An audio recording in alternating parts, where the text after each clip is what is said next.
Ok, donc le titre du cours c'était Pourquoi les enfants de Noach Sont méritants. ils ont survécu au déluge. Alors déjà, il faut comprendre que c'est pas du tout évident.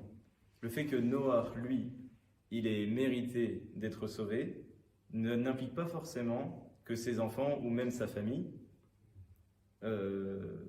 soient sauvés.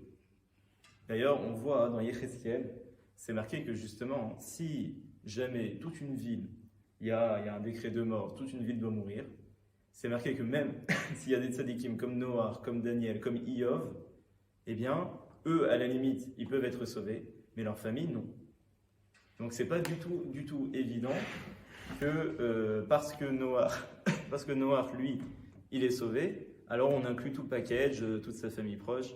Non, ça marche pas forcément comme ça. Donc, la question, elle est de mise. Par quel mérite les enfants de Noach, ils ont mérité d'être sauvés du déluge? Voilà, tout simplement.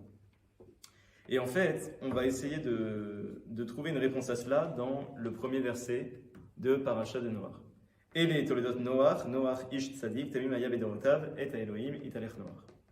Ce qui signifie, voici les générations de Noach. Noach, c'était ish tzadik, c'était un homme qui était juste. Tamim, il était intègre, il était parfait. Haya bedorotav, dans toutes ses générations, et Elohim italech Noach. Et il suivait Akadosh Baruch Hu, Dieu. Donc Noach, il suivait Dieu tout le temps.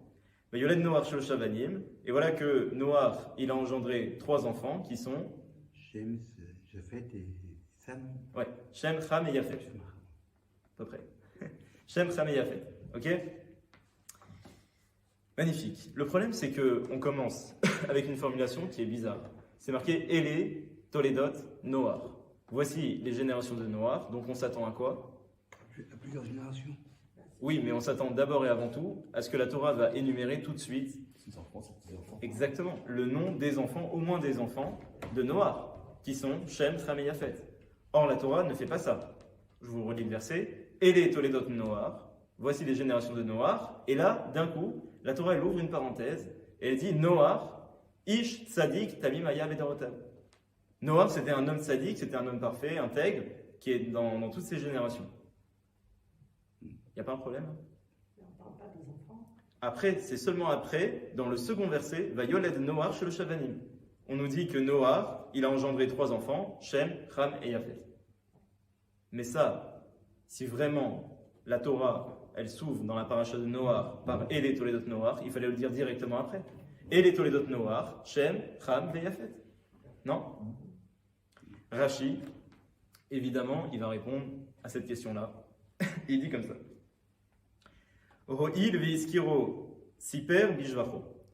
Puisque la Torah, elle mentionne le nom de Noach, alors, qu'est-ce qui se passe?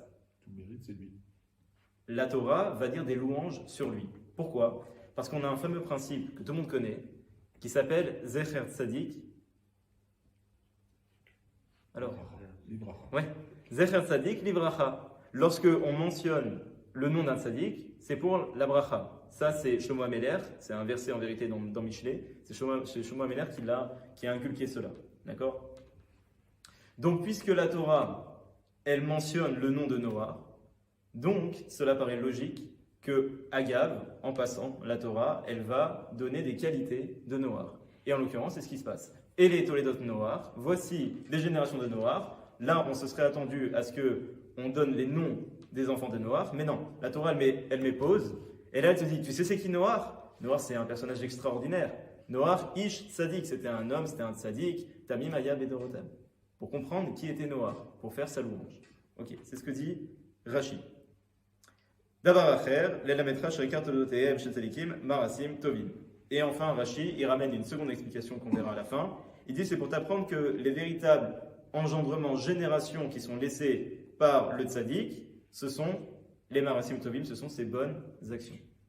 Bon, on verra en quoi les deux explications de Rashi, comment elles peuvent être expliquées. Très bien. Mais déjà, rien que sur la première explication, le fait de dire que parce qu'on a mentionné son nom, alors on vient faire son éloge, elle appelle déjà plusieurs questions. Première question, c'est pourquoi la Torah, elle répète une seconde fois le fait que Noach, il a eu 3 enfants qui sont Shem, Ham et Yafet. Shabbat, dans la section de Bereshit, on a déjà lu que Noach, il avait engendré 3 enfants qui sont Shem, Ham et Yafet. Donc pourquoi, dans la paracha de Noach, on répète ça? On le sait déjà. Donc ça paraît, c'est complètement superflu, ça sert absolument à rien. On est d'accord? Ça, c'est la première grande question. Deuxième question, c'est, il y a toujours un lien entre la fin d'une paracha et le début d'une nouvelle paracha. Or, Bereshit, elle se conclut comment? Ve Noach matzachen berene Hashem. Noach, il a trouvé grâce aux yeux d'Hachem. Et le début de Noach commence par Ve'ele toledot Noach. Voici les engendrements de Noach. On va parler des enfants de Noach. Et là, on ne voit pas du tout le lien qui existe entre la fin de Bereshit, le fait que Noach, il a trouvé grâce aux yeux d'Akadosh Baruch Hu, et le début de Noach. Le fait qu'on parle de ses enfants, etc. Quel rapport? Il y a toujours un lien. Et enfin, la troisième question, qui est aussi fondamentale. On sait très bien que Noach, ce n'est pas le seul survivant de l'époque du déluge. Il y a sa femme, il y a ses 3 enfants, il y a ses 3 belles-filles. Ouais. Alors comment ça se fait que le texte de la Torah, il dit simplement que c'est Noach qui a trouvé grâce aux yeux d'Hachem? Pourquoi on ne dit pas que aussi ses enfants, ses 3 enfants, Shem, Ham et Yafet, ils ont aussi trouvé grâce aux yeux d'Hachem? Puisque eux aussi, ils ont été sauvés, ils ont survécu. On aurait dû dire Venoach ou Banav, Matsuchen, Berene Hashem. Ça paraît logique quand même. 2. Noah, c'est le juste. Comme vous avez dit tout à l'heure, généralement, on faisait des éloges sur tous les tzaddik, mais pas les générations. Donc là, Noah, forcément, il Il n'y a aura pas eu de ça descendance. paraît logique que les autres bénéficient également de. Non, je viens en introduction. Je vous ai ramené un Yecheskel, c'est dans les prophètes, où il dit que si jamais il y a un décret de mort sur toute une ville, même s'il y a des tzadikim comme Daniel, Noach, Iyov, eux, ils méritent d'être sauvés, leur famille, non. C'est vrai. Parce que, non, vous dites c'est logique. Qui vous dit que c'est logique? C'est vrai. Qui vous dit que c'est logique? Il n'y a rien de logique. Lui, il est tzadik, il mérite d'être délivré, c'est très bien. Mais qui te dit que sa femme, ses enfants, ses petits-enfants? Quel rapport? Donc ils avaient du mérite aussi, leur propre mérite alors. Donc la question elle est, pourquoi le texte ne dit pas Venoach ou Banav Matsuchem Berene Hashem? Alors là, je sais pas. Ils ont été sauvés tout comme Noach. Pourquoi que Noach? Mais tu es obligé de sauver ses enfants. Ben non. Pourquoi il est Il n'y obligé? a pas eu de descendance. Et alors, il suffit à la limite que de lui et de sa femme pour avoir encore un enfant. Mais au moins pour les enfants, au moins pour les garçons. Les 3 enfants, Shem, Ham et Yafet. Bon. Au moins vous êtes d'accord avec la question? Oui. Bon, c'est déjà ça. Surtout que je vais renforcer la question. On peut essayer, au travers de certains raisonnements, on peut essayer de prouver que les enfants de Noach, c'était des tzadikim. Vous savez comment? Le texte de Noach, il commence par Ele Toledot Noach. Voici les générations, les engendrements de Noach. Maintenant, le Midrash, il explique qu'à chaque fois que vous allez trouver dans le texte de la Torah le mot Ele, Ça veut dire voici. Ouais, hein? c'est ça. Ouais. Voici. Mais quand on trouve le mot Ele et pas Ve'ele, simplement le mot Ele, sans le Vav, le Midrash il dit comme chez Nehemar Ele, Passal et Tarishonim. À chaque fois qu'on va trouver le mot Ele, littéralement cela invalide les premiers. Qu'est-ce que cela signifie? Cela signifie qu'on vient marquer une séparation entre ce qui est dit avant et ce qui est dit après. Donc si on dit Ele Toledot Noach, voici les générations de Noach, cela vient créer une rupture entre ce dont on parlait avant et ce dont on va parler maintenant. Là, en l'occurrence, on va parler des générations de Noach, donc de ses enfants, Shem, Ham et Yafet. Comme pour dire que ces 3 enfants-là, ils sont distincts, ils sont séparés de la génération du déluge dont on parlait juste avant, à la fin de la parasha de Bereshit.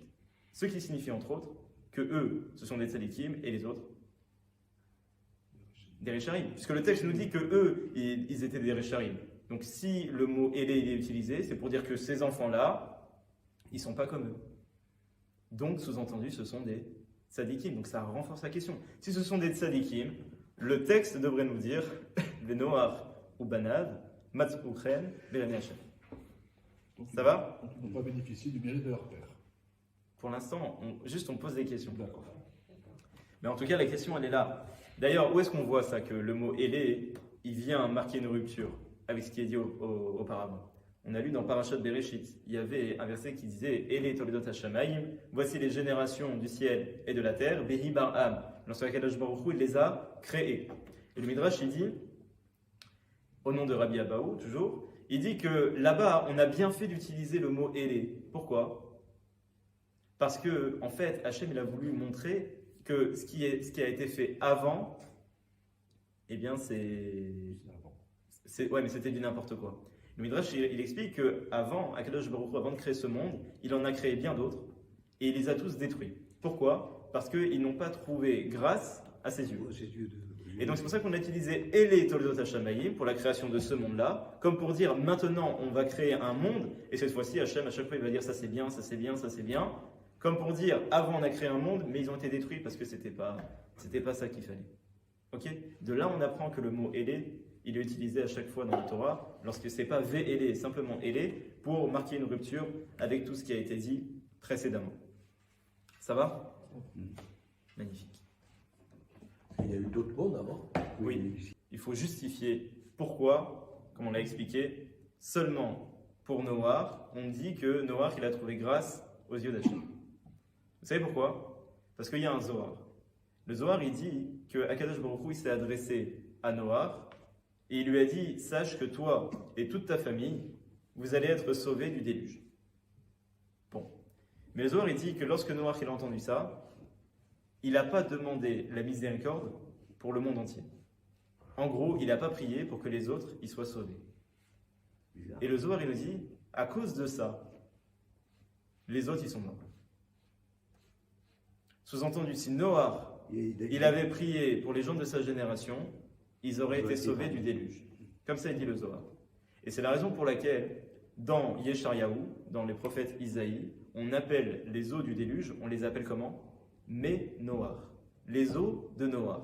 Et ça, c'est entre guillemets une accusation contre Noach, comme pour dire, franchement, si tu avais prié pour eux, certainement qu'ils auraient été sauvés. Donc, au lieu de dire les eaux du déluge, on dit les eaux de Noach. On veut dire c'est à cause de toi que ça s'est passé. D'accord? Lorsqu'on lit ce Zohar-là, on aurait pu penser que, certes, Noach, pris en tant que tel, c'est un tzaddik. D'accord? Il se comporte bien. Lui tout seul, de manière individuelle, il se comporte bien. Mais on aurait pu penser que Akadosh Baruch Hu, il l'aime pas tant que ça. Pourquoi? Parce qu'il ne s'est pas battu pour sa génération comme Abraham, par exemple, a pu le faire avec l'histoire de Sodome et de Gomorrhe. Lui s'est battu jusqu'au dernier moment pour essayer de libérer, enfin pas de libérer, de sauver cette ville. Ouais. Et bien Noach, il n'a pas fait ça. Donc nous, on aurait pu dire, ok, c'est un tzaddik, mais Hachem, il l'aime pas tant que ça. Sous-entendu, si lui, on l'a mis de côté et on a fait en sorte que lui soit sauvé, c'est simplement pour qu'il y ait une pérennité de l'espèce humaine et aussi des animaux, parce qu'il fallait aussi s'occuper de ces animaux. Donc il faut quelqu'un qui leur donne à manger, qui s'occupe d'eux. Donc nous, on aurait pu penser que Noach il a été choisi simplement pour ça, pour pérenniser l'espèce, mais qu'il n'y a pas vraiment d'amour vis-à-vis de Noach par rapport à Hachem. Ok? C'est pour cela que le texte de la Torah nous dit Venoach matzachen vereni Hashem. Je te dis, ce raisonnement-là, il est faux. Venoach matzachen vereni Hashem. Noach, il a trouvé grâce aux yeux d'Akadosh Baruch Hu. Ça veut dire, ne crois pas que parce qu'il n'a pas prié, il n'est pas apprécié d'Hachem. Non. Certes, il n'a pas prié, ça c'est peut-être un problème, mais pour autant, Hachem, il l'aime. D'accord? Donc c'est pour ça qu'on a eu besoin de définir un verset où on précise bien que lui, il a trouvé grâce aux yeux d'Hachem. Donc là, on a compris pourquoi Noach. Dans la question, elle est toujours, pourquoi les enfants de Noach ne sont pas inclus dans ce verset? C'est clair pourquoi Noach? Tout le monde? C'est clair? Super. Alors pourquoi les enfants de Noach ne sont pas inclus dedans? Alors, le Midrash, il explique. Il explique que, à l'époque, alors même avant cela, le texte de la Torah nous dit que Noach, il a eu Yafet, donc son aîné, à l'âge de 500 ans. Il était temps d'y penser. Voilà, exactement. C'est ce que dit les Midrashim, mais c'est ce que dit Rashi. Il dit que franchement, il a tardé. Il a beaucoup tardé. 500 ans, c'était jeune à l'époque. Eh ben non. Il avait Parce que justement, Rashi dit qu'à l'époque, les gens, ils avaient des enfants, ils se mariaient à l'âge de... 200 ans. Ouais, de combien? 200. Non, divise par deux. À l'époque, ils avaient des enfants à quel âge? À 100 ans. Donc Noah, lorsqu'il arrive à 500 ans, il est un petit peu en retard. Et pourquoi ça s'est passé ainsi? Nous dit le Rashi, parce que Akadosh Baruch Hu, il a dit, regarde, si Noah, il a des enfants, et que ces enfants, ce sont des Récharim, ce sont des impies, qu'est-ce qui va se passer? Ils vont partir. Ils devront mourir dans le déluge. Et il dit, ça, c'est problématique parce que ça va affecter lourdement Noah. Et j'ai pas envie qu'il soit peiné pour ça. Donc qu'est-ce qu'il a fait Hachem? Temporairement, il l'a rendu stérile. Il a fait en sorte que jusqu'à 500 ans, il ne puisse pas avoir d'enfant. Et à 500 ans, hop, il a eu l'aîné, qui est Yafet, de telle sorte que, comme vous le savez, le déluge, il a commencé à quel âge? Lorsque Noah, il avait 600 ans, de telle sorte que donc, à 600 ans, quand le déluge il a commencé, Yafet, qui était l'aîné, il avait à peine 100 ans. Et alors, ça change quoi? Eh bien, nous dit Rashi qu'à l'époque, les gens, ils étaient redevables. Ça veut dire on pouvait les punir que lorsqu'ils avaient atteint l'âge de 100 ans. Tant qu'ils n'avaient pas 100 ans, on ne pouvait pas les punir. Ça va? Donc, c'est génial, parce que même s'il y a fait, entre guillemets, c'était un rachat, il n'avait pas besoin de mourir lors du déluge. Donc Hachem, il a mis en place tout ça, il a fait en sorte que pendant 500 ans, Noah, il était stérile, comme ça, il garde ses enfants, il garde sa famille. Ça va? Comme lui, c'était l'aîné, ben voilà, les autres, ils étaient forcément plus jeunes. Alors, on peut se poser la question, si c'est ainsi, qu'en est-il des autres enfants? Des autres moins de 100 ans? Ils sont morts, eux. Parce qu'on a dit, ceux qui ont survécu, c'est seulement Noah, ses 3 enfants, sa femme et ses 3 belles-filles. Ouais? Donc, Ils n'auraient pas dû. Ils n'auraient pas dû. Donc les autres enfants qui avaient moins de 100 ans, si on applique le même raisonnement, Ils n'auraient pas dû. normalement ils ne doivent pas mourir, parce qu'on n'a pas le droit de punir. À l'époque, avant Matan Torah, on ne pouvait pas punir une personne qui avait moins de 100 ans. Donc la question, elle est extraordinaire. Alors la réponse, nous dit les Avashimshon, elle se trouve dans le verset. Ele Toledot Noah. Voici les générations, les engendrements de Noah. En fait, eux, les enfants de Noah, ils ont été sauvés. Pourquoi? Vous savez pour quelle raison? L'enfant de Noah. Les enfants, les 3. Shem, Ham et Yafet. En fait, la réponse, elle est Ele Toledot Noah. Parce que c'était les enfants de Noah. Ils ont été sauvés, les enfants de Noah, tout simplement parce que c'était ses fils. Vous avez compris ou pas? Ele Toledot Noah, c'est la réponse. En fait, pourquoi ils ont été sauvés? C'est parce que c'était les enfants de Noah. Comme on a dit, le mot Ele, il vient faire une séparation entre ce qui est dit avant et ce qui est dit après. Là, l'idée, c'est que, certes, ce sont des enfants qui ont moins de 100 ans, ok? Mais ça, au niveau de la Torah, avant Matan Torah, c'est considéré comme des ktanim, comme des enfants. Normalement, ils n'ont pas à être jugés. Donc, ils sont équivalents aux autres enfants. Vient la Torah et dit non, pas du tout. Ele, il y a une séparation entre les autres enfants et eux. Pourquoi? Parce que eux, c'est Toldot Noah. Parce que eux, c'est les engendrements de Noah. Ce sont ses enfants. Et alors? Eh bien, ça veut dire que Noah, il avait un mérite spécial qui protégeait sa famille. Et quel est ce mérite? Nous dit le texte de la Torah, Tzadik Tamim Aya Bedorota. C'était un tzadik qui était intègre dans toutes ses générations. Nous dit le Midrash que comme il était intègre toute sa vie, il a été intègre toute sa vie, il a protégé toutes ses générations dans lesquelles il a vécu, toute sa vie. Sauf une, celle du déluge. Ça, il n'a pas pu. Mais, Akadosh Baruch Hu nous dit, c'est le Torah Traim, sur la Gemara Masechet Eruvin, page 18b, il dit que par ce mérite-là qu'il a protégé toutes les générations pendant toute sa vie, eh bien, Hachem, il a fait en sorte que ses enfants ils soient protégés même à l'époque du déluge, qui est une époque où normalement, si on n'est pas tzaddik, il n'y a pas de « c'est ma famille, c'est mon cousin, c'est… » Tout le monde y passe. Mais par ce mérite-là que tzaddik, tamim, aya, bedorotav, eh bien, Akadosh Baruch Hu, il a protégé ses 3 enfants. C'est-à-dire que là, à partir de là, on peut répondre déjà aux premières questions. On a dit Venoach Matzachen. On a dit pourquoi on a besoin de dire Venoach Matzachen. Quel rapport avec Elé Toldot Noach? En fait, Venoach Matzachen, le fait que lui, il a trouvé grâce aux yeux d'Hachem, ça c'est un mérite qui lui permet à lui seul d'être délivré, pas aux autres. Qu'est-ce qui fait que ensuite ses enfants et sa famille, ils ont pu être délivrés? C'est que Tamim Aya Bedorotav. C'est qu'il était un juste dans toutes ses générations. Et là, on comprend Rashi. Rashi disait que lorsqu'on mentionne le nom d'un tzaddik, on fait sa louange. Ça, c'est le pshat. Tu dis son nom, tu dis quelques mots sympathiques sur lui. Ok. Maintenant, là, le Rabbeinu, il est en train de donner un chidouche sur Rashi. Qu'est-ce que cela signifie que Zecher Tzadik Livracha? Ça signifie que la Torah, elle est obligée de donner les louanges de Noach pour nous expliquer pourquoi les enfants de Noach, ils ont été délivrés. Ils ont été sauvés. Ils ont été épargnés du déluge. Tzadik Tamim Aya Bedorotav, c'est une parenthèse, puisqu'il s'est marqué Ele Toledot Noach. On se serait attendu à ce que là, on mentionne les noms des enfants. Or, la Torah elle ouvre une parenthèse et te dit ah, Noach, c'est quelqu'un d'extraordinaire. Pourquoi on a besoin de dire ça? C'est pour t'expliquer pourquoi les enfants, ils ont été sauvés.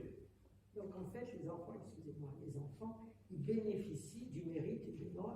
Exactement. Oui, c'est ça. Mais pourquoi? C'est pourquoi? Seulement parce qu'ils avaient moins de 100 ans. S'ils avaient plus de 100 ans, comme là on est dans une période de din, on est dans une période de rigueur qui concerne le monde entier. Quand il y a une période de rigueur qui concerne le monde entier, on ne fait pas cas du... Il faut vraiment être sadique pour vraiment être sauvé. Et donc là, comme eux, ils avaient moins de 100 ans, et Hachem, il a fait en sorte qu'ils aient moins de 100 ans, parce qu'il a rendu Noach stérile pendant 500 ans, donc il a fait en sorte de tout ça, pour que justement, le mérite du Père, il puisse bénéficier aux enfants. Ça va? Ça veut dire que là, on est en train d'apprendre quelque chose d'extraordinaire. On apprend que les enfants de Noach, ils n'ont pas été sauvés parce que c'était des sadikim. Non. On ne peut pas parler, ils n'étaient pas non plus Récharim. On peut pas dire qu'ils étaient ni tzadik, ni rachat. Pourquoi? Parce qu'ils sont pas, on ne peut pas les présenter devant un tribunal. Oui, mais ils ont quand même bénéficié d'un régime de faveur vis-à-vis de Dieu quand même. J'y arrive. Mais déjà, première chose, c'est que ce ne sont ni des tzadikim, ni des Récharim. On ne peut pas les qualifier, peu importe, tzadik ou rachat. Pourquoi? Parce qu'on ne peut pas les présenter devant un tribunal. Ils ne sont pas punissables. Ça, c'est le premier point. À partir de là, normalement, leur din, leur statut, aurait dû être comme tous les autres jeunes de leur âge, on va dire, ça comme ça. C'est-à-dire, tout le monde y passe. Sauf que là, Hachem, il a fait en sorte de prendre le mérite de Noach et de le faire rejaillir sur les enfants pour qu'ils soient sauvés. Et de là, vous apprenez quelque chose d'extraordinaire. Déjà, on apprend plusieurs choses. Première chose, c'est que, effectivement, le mérite d'une personne dans la famille rejaillit sur tous les membres de la famille. Et parfois, on épargne un malheur sur une personne de la famille grâce au mérite d'une personne proche. Comme on l'a vu, c'est-à-dire que Hachem, il fait en sorte, pour ne pas peiner une personne, il est capable des fois d'enlever un malheur. Pour pas que ça affecte une personne de son entourage. Comme on l'a vu ici. C'est-à-dire qu'Hachem a fait en sorte que, voilà, il n'est pas des enfants tout de suite, mais à 500 ans, pour ne pas que si jamais son fils, il emprunte le mauvais chemin, il soit peiné, juste qu'il ait de la peine. C'est incroyable. Bon. Et voilà, donc je pense que... Alors je regarde si toutes les questions ont été répondues. Donc, Elé Toledot Noach. Pourquoi Elé, on a dit, c'est bien créer une séparation, c'est pour distinguer de ce qui précède. Donc à savoir que eux, ces enfants-là, ils ont été sauvés par le mérite de leur père. Ils étaient petits, donc ni juste ni rachat. Et donc c'est la raison pour laquelle on ne peut pas dire que eux, ils ont trouvé grâce aux yeux d'Hachem. On ne peut pas dire ça. Parce qu'on peut pas, c'est pas des tzadikim. On ne peut pas dire ni tzadikim ni recharim. C'est pour ça que simplement, Venoach Matzachem Ben Hachem. Il y a simplement Noach qui a trouvé grâce aux yeux d'Hachem. Ça va? Ok. Alors on avance un tout petit peu.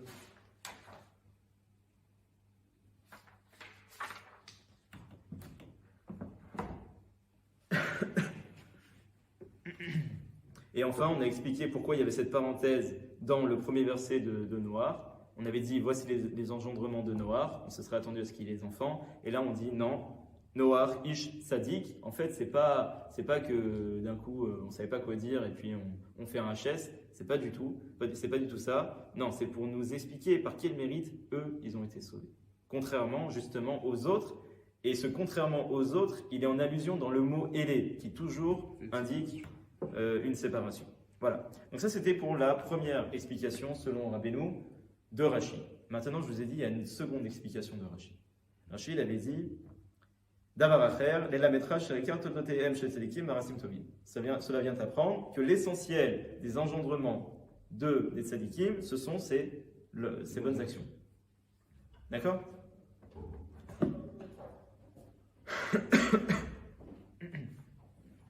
Et là, Rabbeinu, il est en train de dire, vous savez quoi, la première explication qu'il a donnée, il a dit vous pouvez la repousser. Si vous n'êtes pas d'accord, vous pouvez dire moi ça ne me va pas, ça ne me convient pas, je ne l'accepte pas.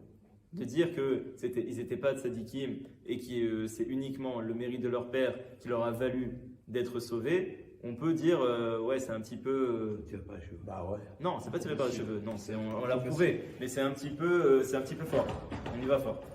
Il peut dire non, en fait, ils ont été sauvés parce que dès leur plus jeune âge, ils avaient emprunté le bon chemin. Ils étaient sur la bonne piste. La voix du père. Mais on peut toujours pas dire qu'ils étaient tzadikim, parce que, encore une fois, ils avaient moins de 100 ans. Mais ils étaient déjà sur le bon chemin. Parce qu'il y a une Gemara dans Brachot, page 48b, 48a, qui nous dit Boutsin, miktefe yediya. C'est-à-dire un concombre, il peut, dès le stade de la floraison, être reconnu. Et ça, c'est une allusion pour parler des grands personnages qui, dès leur plus jeune âge, eh ben, on peut déjà les reconnaître. On peut déjà prévoir qu'ils vont devenir des grands personnages. D'accord?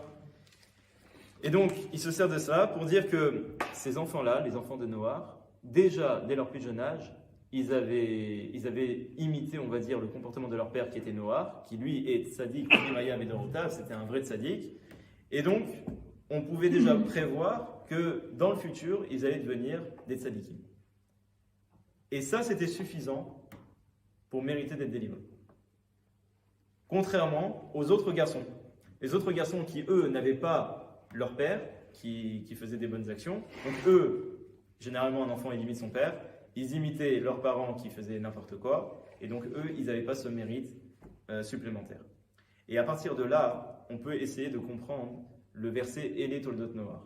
Parce que si on dit justement que ces enfants-là, ils ont été sauvés parce qu'ils étaient dans le bon chemin, on n'a pas besoin du verset « Elé Toledot Noar ».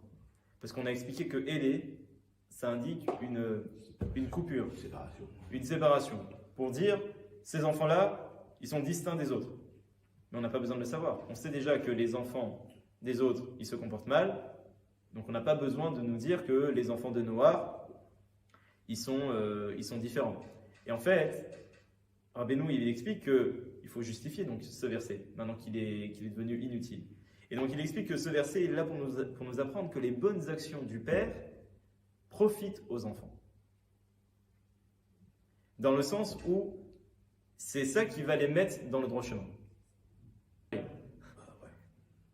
On a expliqué donc que eux ils étaient dans le bon chemin, contrairement aux autres enfants. Ça va? Ouais. Ok. Maintenant la question elle est, qu'est-ce qui fait que eux ils étaient dans le bon chemin et les autres non? Parce que les autres, ils ont imité. Voilà. Razak. Donc, ce qui fait, c'est que eux c'était les enfants de Noar et les autres, ils n'avaient pas Noar comme père. Ouais. Voilà. Et donc là, à partir de là, Rabbeinu il explique ce que voulait dire Rashi. Quand on dit l'essentiel des engendrements d'un tzaddik, ce sont ces marasim tovim, c'est pour dire, de manière générale, les actions du père vont faire que les enfants, ils vont poursuivre dans ce chemin-là. Ah ouais. Et car toldotehem, l'essentiel des enfants, comment ils vont devenir? Marasim tovim, c'est les bonnes actions du père. Donc si Noar, lui c'était tzaddik, Talmi Maya Vedorotav, c'était vraiment l'exemple parfait du tzaddik. Ok. Donc puisque les enfants ils ont vu ça, eh bien c'est lui qui a fait en sorte, par le comportement, par l'éducation, que les enfants ils soient dans le bon chemin. Et les autres, non. C'est pour ça qu'il y a marqué Elé Toledot Noar, pour marquer une séparation. Que eux ils avaient un père qui était exemplaire et les autres non. En train de dire, c'est c'est qu'en l'occurrence pour Noah, ce sont le fait que lui était un tzaddik et qu'il a montré ce comportement à ses enfants et qu'il a tout fait, il a tout fait pour que ses enfants ils empruntent ce chemin, Oui. a fait que les enfants ils étaient sur ce droit chemin. Alors après, il y a toujours le libre arbitre, ça on est d'accord. On peut rien assurer, on peut rien, ça il n'y a aucun problème.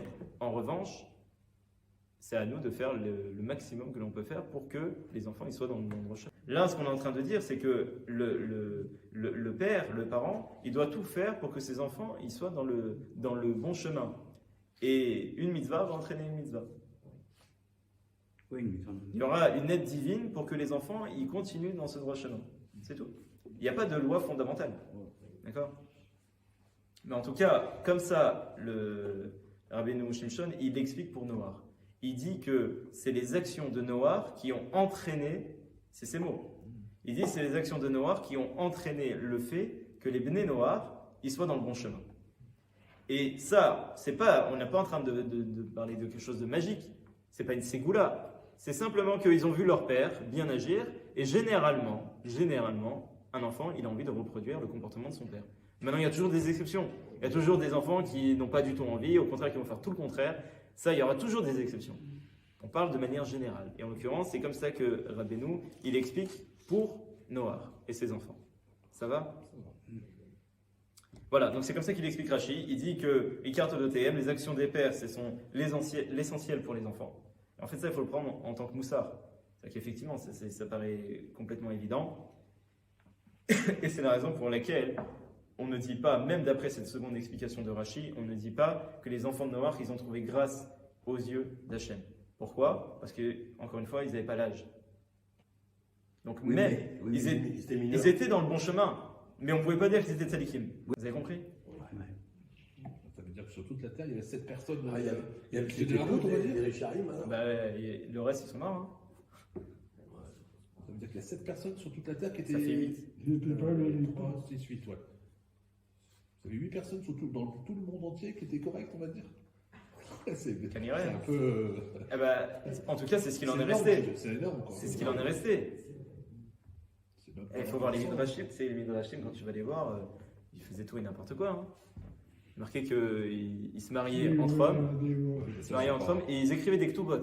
Ça, c'est pas nouveau, ça. Non, mais ils écrivaient des ktubot, Malheureusement, c'est légal, c'est c'est légal. Ouais. Qu'est-ce que- Hein? bah, La Ketouba, il écrivait. Ah ouais. Des actes de mariage. Robert épouse de Jean-Jacques. Oh, bah, Ouais. ça n'a pas changé maintenant. Ça n'a pas changé. Aujourd'hui, c'est pareil. C'est pareil, là, ouais. ouais. Exact. Alors regardez. C'est désolant à dire, moi, je ça regarde aujourd'hui. Ouais, c'est pas choquant aujourd'hui. Donc voilà, donc on a les deux explications du Zera Shimshon. Première explication, comme on a expliqué, ça revient tout au mérite de Noah. C'est-à-dire vraiment eux, entre guillemets, ils n'ont rien fait pour être délivrés. Simplement, Hachem, quand il voit que quelqu'un il se comporte bien, eh ben, il protège sa famille, tout simplement. Et il fait en sorte, vous avez vu toutes les conséquences, il fait en sorte qu'il n'a pas eu d'enfant pendant 500 ans, il fait en sorte que tout ça, pour ne pas créer de la peine à une personne. Déjà, ça c'est quelqu'un qui se comporte bien et qui a envie de progresser. Ça c'est le premier point. Deuxième explication, ou alors on dit si ça ne vous plaît pas, d'accord, vous avez le droit de dire moi je n'accepte pas la première explication, et dire ça vient aussi de même, ils étaient déjà dans le bon chemin. C'est pas on a sauvé des gens qui étaient qui étaient pervertis, non. Ouais. Ils étaient déjà en bonne voie, simplement on ne pouvait pas dire qu'ils étaient des tzadikim parce qu'ils n'avaient pas encore 100 ans. Et donc ils ne sont pas punissables, donc on peut pas leur attribuer ce qualificatif. D'accord? C'était pas majeur. Et enfin, je vais terminer juste avec ça. Pourquoi on répète, parce qu'on a déjà expliqué, mais il y a encore une autre explication, pourquoi on répète Eli Toledot Noach, alors que dans Parashat Bereshit, on avait déjà annoncé que Noach, il avait 3 enfants, Shem, Echam et Yafet. Pourquoi? Le Midrash, il explique que les gens, à cette époque-là, ils se mariaient pas simplement pour avoir des enfants. C'est-à-dire que Rashi, il explique qu'ils avaient 2 femmes. Une avec laquelle ils avaient des enfants, et l'autre, c'était pour profiter de la vie. Et Noah, il avait qu'une seule femme, Naama. D'accord? Il avait qu'une seule femme, et donc lui, c'était véritablement pour faire pérenniser le monde, l'espèce, etc., pour avoir des enfants. C'est pour ça que c'est marqué « Ele Toledot Noah ». Voici les générations. Son but, c'était vraiment qu'il y ait des générations. Les autres, ils voulaient faire... Se faire du bien. Hein? Se faire du bien. Ouais, voilà, ça veut dire qu'eux, ils voulaient profiter de la vie, alors que noir, non, c'est pour ça que pour les autres, c'est simplement marqué violet, qu'ils ont engendré des enfants, mais on ne parle pas de Toledot. C'est pour ça que là, le verset, il se répète, bien qu'on l'a déjà dit dans Bereshit. Voilà, c'est une autre explication du Zerah Shimshon sur ce point-là.